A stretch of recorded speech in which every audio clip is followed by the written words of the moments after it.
welcome to the Deep Dive. Today we're jumping into a really fascinating story from the gaming world. Yeah, it's about how one massive company kind of paved the way for one of its biggest competitors almost by accident. Exactly. It's full of these surprising twists, key players making unexpected moves. We've dug into a pretty detailed video analysis to piece this together. It's quite the rabbit hole. It really is. Our mission here is to unpack how decisions inside Activision Blizzard, the internal shifts, the strategies, actually ended up creating the perfect storm for a powerful new rival to pop up. And it really shows how even these giants, industry leaders, can make moves that have these huge unforeseen consequences down the line. It's all about those internal dynamics. Okay, so let's rewind a bit. Think back to around, say, 2008. Blizzard Entertainment. They were golden. Absolutely. It had this stellar reputation, meticulous, polished games, quality first. In this massive, loyal fan base. People called it a cult following. They had that rock star reputation. If you were making games, you wanted to be Blizzard. That whole reputation was built on really prioritizing the player experience, right? That created immense loyalty, a really trusted brand. Yeah, totally. But then you had Activision under Bobby Kotick. Very different vibe. Right. Their strategy was much more focused on acquisitions, buying up studios. Kind of a consume the souls of their enemies approach, as some put it. Mm. Or maybe less dramatically, just if you can't beat them, buy them. They'd find promising studios, sometimes ones that were struggling a bit, and bring them into the fold. Give them resources, basically. Activision was already huge, even publishing Marvel Comics games back then. That's a thread we'll definitely pick up later. And Kotick was always looking for that next big thing, which leads us to July 8th, 2008. This video source we looked at calls it a really pivotal moment. The merger. The merger. Kotick sees Blizzard consistent hits, that loyal fan base, the World of Warcraft subscription money pouring in, and he wants a piece of that pie. So instead of just buying Blizzard outright, it was a merger between Activision and Blizzard's parent company, Vivendi Games. Forming Activision Blizzard. Vivendi had the majority stake initially, but for Kotick, this was a huge power move. And the industry definitely noticed. Two titans joining forces, people expected, total market domination. It looked like a powerhouse on paper. Blizzard's creative genius and fan base. Activision's financial muscle and distribution network. Seemed like a win-win initially. And for a while, it kind of was. One early success for the new Activision Blizzard, apparently pushed by Kotick, was getting deeper into China with World of Warcraft. Which is a huge market, but famously difficult for Western companies. Right. Blizzard already had a foot in the door through a deal with a Chinese company called The Nine. So the merger meant Activision Blizzard inherited this access. That really shows the immediate upside of combining forces, leveraging Blizzard's existing setup in such a key region. But that partnership with the Nine, well, it hit a snag. The Wrath of the Lich King expansion for WotW ran into Chinese censorship problems. Big delays. Which happens, navigating those regulations is tricky. It led to them splitting with the Nine. But they quickly pivoted, found a new partner, a Shanghai company called NetEase. Ah, NetEase. Okay, remember that name. Definitely keep NetEase in mind. This partnership worked well for years. WotW stayed huge in China. NetEase even started co-developing games with Blizzard. Things seemed stable. For a time. It really highlights how complex that global market is, though. One regulatory issue can change your whole strategy. Okay, but here's where the internal stuff starts getting really interesting. Post-merger, even with the financial success, things inside Blizzard reportedly began to shift. You started seeing game mechanics that felt a bit different from the old Blizzard philosophy. Yeah, things players started calling shady, maybe borderline exploitative. Remember those super expensive World of Warcraft mounts? Some even gave gameplay advantages. And the Diablo 3 auction house. That caused a huge stir. Felt like it pushed players towards spending real money. Exactly. These new monetization methods, they felt more Activision, less Blizzard. There's that quote from Max Schaefer, one of the Blizzard North co-founders. They think with their wallets first. Ooh, that really captures the perception of that cultural shift, doesn't it? It does. And it shows how quickly a brand built on trust can start to wobble if players feel profit is coming before the experience. It's a real cautionary tale. And while more monetization was happening across the industry, for Blizzard's core fans who expected something different, it risked alienating them. It's always that balancing act, isn't it? Profit versus player satisfaction. Which brings us to 2014. This shift seems to be having real effects. Around the same time, Marvel decides not to renew their game contract with Activision after some pretty forgettable releases. Right, the quality wasn't always there. People inside Blizzard were also noticing the cultural changes, and some started looking elsewhere. And right at this intersection, you have a key figure, Jae Ong. He left Blizzard in 2014. Yep, left Blizzard, landed at Marvel Games. Now, back then, Marvel Games was mostly just licensing out IPs for movie tie-ins, outsourcing, not exactly known for top-tier original games. So Ong leaves this perceived golden cage at Blizzard for what looked like maybe a less prestigious gig at the time. It's a crucial moment, talent starting to walk. And Ong had a vision. He wanted Marvel Games to be about quality, finding the best partners, developers who cared, getting rid of restrictive rules, giving creators actual freedom. A totally different approach. He apparently told his old boss the Marvel IP needs a better home. The response: the dismissive good luck finding your unicorn. Wow, that really shows the different mindsets, doesn't it? And the skepticism he faced. But Ong stuck to it, started rebuilding Marvel Games, focusing on excellence, creating a supportive environment. A real contrast to the stories coming out of Blizzard.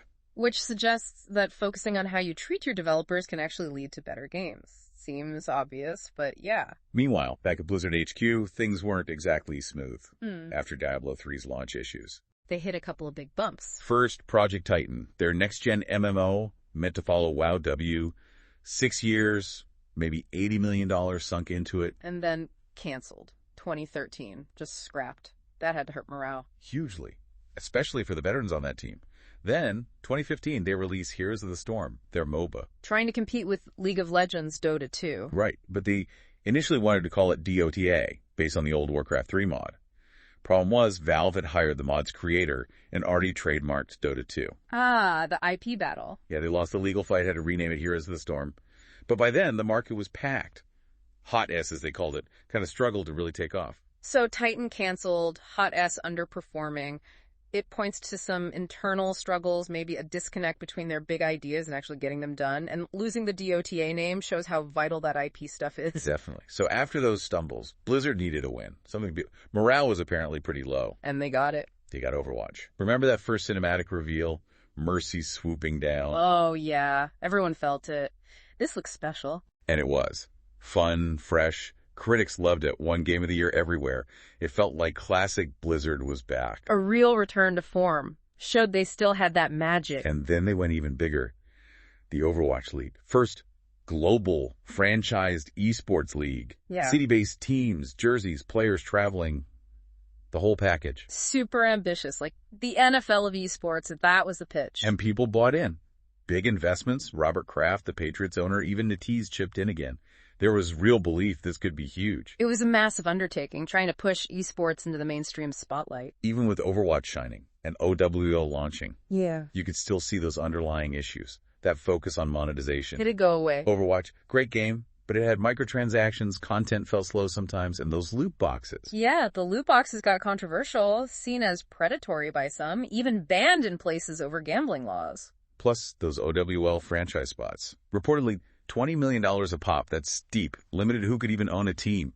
It felt like the money side was becoming more and more dominant, maybe overshadowing the game itself. Some felt that way, like developers were spending more time on skins than fixing core gameplay. The golden age felt over for many. Overwatch was great, but maybe didn't hit its absolute full potential because of this stuff. It really throws that tension into sharp relief, doesn't it? Revenue versus community goodwill. Overwatch and OWL seem to lean hard into revenue. And then the real storm hit. Starting around 2017, the stories started coming out. The workplace allegations. Yeah. Current, former employees speaking out, open letters, lawsuits, media reports, describing the environment as misogynistic, unsafe, like a frat house. Awful stuff, and a lot of it pointed towards leadership, including Kotick himself. Accusations that Kotick knew about misconduct, even tried to bury negative press. Given his history of, let's say, controversial actions, maybe not totally shocking to some observers. This kept building, right, until 2018. 2018, Mike Morhaime, one of the original founders, steps down as CEO after 27 years. That was huge. A real end of an era. And then others followed. More Blizzard veterans started leaving. Michael Chu, Overwatch's head writer, Frank Pierce, another co-founder, and crucially for this story, Ray Gresko. Gresko's important here. He was key on Overwatch, right? led the team that turned Titan into Overwatch. Exactly. Losing him was a massive blow. Losing that kind of experience, that leadership. It signals a real crisis. Toxic environment allegations, key talent heading for the doors. That's got to impact everything. And with two founders gone, the future felt, well, uncertain. Kotick stayed on as CEO, though. Reports suggested his contract had this expensive clause making him hard to remove, despite the board knowing about the allegations. So he effectively had unchallenged control for a bit there. And his first big move, layoffs. Almost 800 people across Activision Blizzard lost their jobs. Board meetings reportedly started focusing way more on sales and marketing, less on the creative side. That sounds like a major shift in priorities. It apparently got so bad that a few years later, Jeff Kaplan, Mr. Overwatch himself, the lead director, he left too. Why did he leave? Disagreements over Overwatch 2. He apparently wanted more time, especially for the PvE side. Wanted it to be truly great, innovative.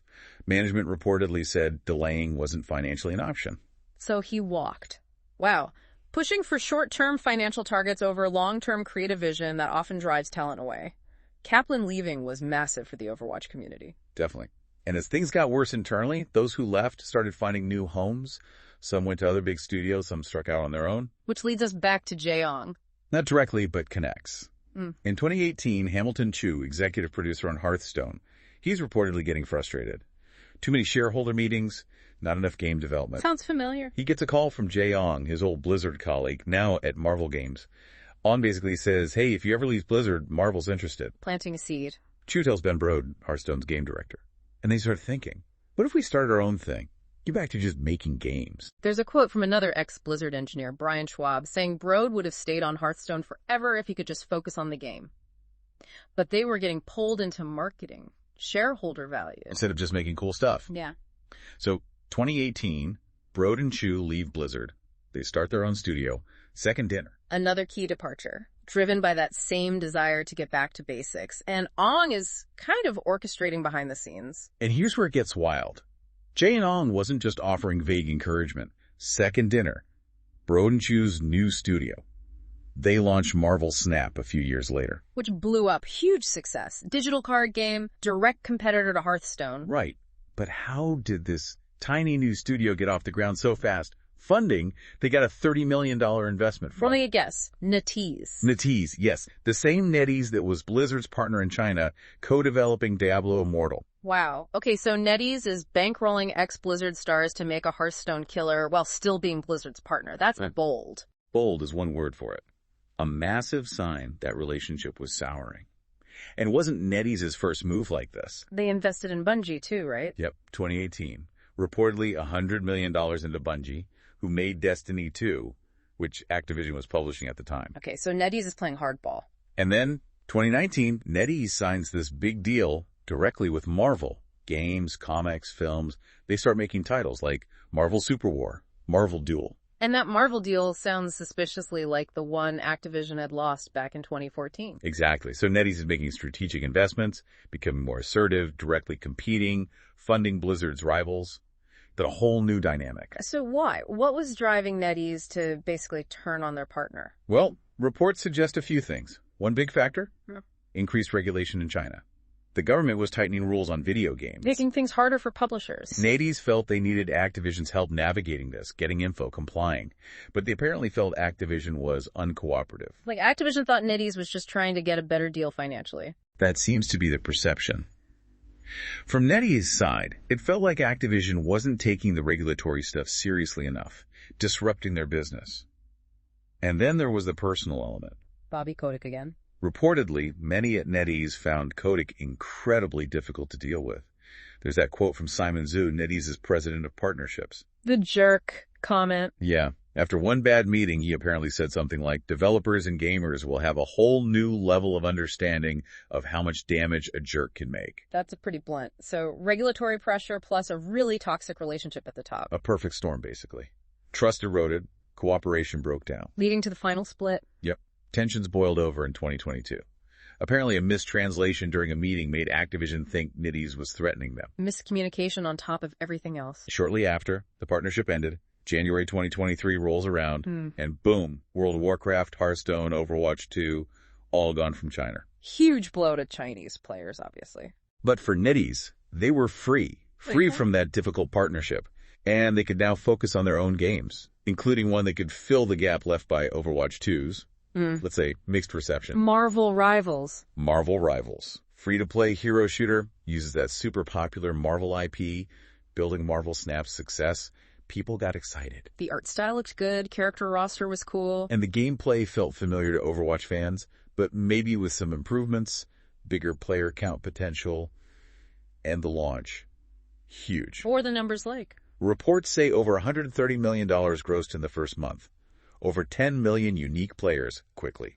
Peaked near 500,000 playing at the same time on Steam. Wow, that definitely overshadowed Overwatch 2's numbers around that time. Shows the demand was there and NetEase just swooped in. So who actually made Marvel Rivals? Well, remember Ray Gresko. The Overwatch veteran who left Blizzard in 2019. That's him. After leaving, he started a game consulting firm. One client listed. Disney, who owns Marvel Games.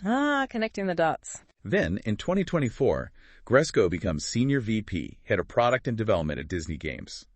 Given the similarities between Overwatch and Rivals, it seems plausible his expertise played a role, maybe during his consulting phase. Makes sense. But the bigger picture strategist seems to be Jae-Yong. Right. Yeah. He's come full circle from leaving Blizzard back in 2014, now a major player at Disney Games. His focus on a positive, creative culture apparently won over both the ex-Blizzard talent and NetEase. So, focusing on making great games, not just chasing profits, actually led to profits. Funny how that works. It really seems that way. Gresko moving to Disney, Ong pulling the strings. It shows how talent moving around can completely reshape the industry. So, wrapping this all up, what happened to Activision Blizzard in the end? Well, after all the turmoil, the lawsuits, the departures, Microsoft stepped in. October 2023, they acquired Activision Blizzard for a jaw-dropping $75 billion. Buying the ruined castle, essentially. Pretty much integrating it into the Microsoft gaming empire. And Bobby Kotick. He finally left. He left. But not empty-handed. Reportedly negotiated a payout around $400 million to step down after the acquisition closed. So he walks away incredibly wealthy, but without control. Exactly. And interestingly, with Kotick gone, NetEase and Blizzard, they're actually talking again. Wow, other games are scheduled to come back to China in 2025. Shows how much of the friction might have been tied to specific leadership. It really does. So the big takeaway from this whole saga, Activision Blizzard's internal culture shifts, their strategic choices, the leadership issues. They inadvertently created the perfect conditions for a major competitor, this Marvel-NetEase partnership, to rise up, powered by the very talent that left Blizzard looking for a better environment. Yeah, the key surprising bits are that former partner NetEase becoming the money behind the rival and how these key creative people moved following someone like Jae-Yong who offered a different vision. It's a complex web, which leads to a final thought for you, the listener. We see how things played out here, how culture and decisions mattered immensely. Looking at the gaming industry today with all its moving parts, what seemingly small choices, what cultural currents might be setting the stage for the next big unexpected shift 5 or 10 years down the road. Definitely something to chew on. The ripple effects could be huge. Absolutely. Thanks for joining us for this deep dive.